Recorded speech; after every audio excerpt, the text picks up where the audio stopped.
I've always had friends who are older than me.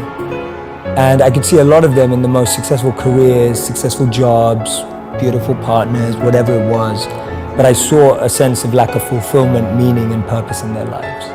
And I've always been an observer, and I would see these people who are like 5 years older than me, 7 years older than me, maybe 10 years older than me. And I'd be watching them and go, is that the life I want? And often the advice I give to people today is fast forward where you are, look at yourself in 10, 15, 20 years time, and ask yourself the question, is that where I want to be?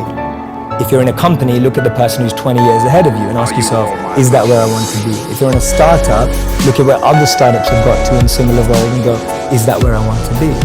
And if the answer is no, then you need to find a new path. And for me, the answer at that time from observing was no. The path that my parents or society or the university I went to or the community I had that was carving out for me, it didn't feel like the path for me. So I was almost seeking an alternative or a new path. See, we live in echo chambers. We're just surrounded by the same thinking. How often do you bump into a monk? You know, it just doesn't happen. No one has a dinner party and goes, oh yeah, we just invited the monk, from town, like the local monk. Like no one ever does that. And so we meet people who are just like us most of the time. And we talk about this in business all the time. If you want to be a billionaire, spend time with billionaires. If you want to be a millionaire, spend time with millionaires. If you want to be a tech startup, spend time with, that's the common rhetoric that we hear all the time. But what if you want to find purpose and master the mind? There's no one better than a monk who's mastered the mind. So for me, the first step is just opening yourself up to new experiences and new role models. Because most of us can't see ourselves in people, so then we try and fit ourselves into the boxes that we do see. And I mean, there's this beautiful quote that I've been saying it everywhere, and I wish I wrote it, but I didn't. So it's by a philosopher and writer named Cooley. And he said that today, I'm not what I think I am. I'm not what you think I am.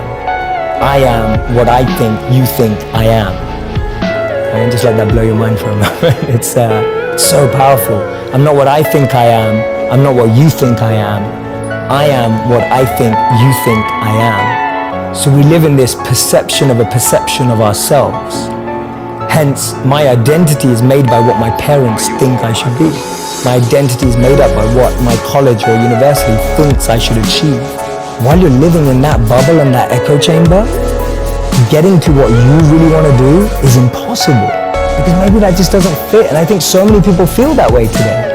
That they don't fit into the current education system. They don't fit with the 3 or 4 or 5 careers that you're taught exist.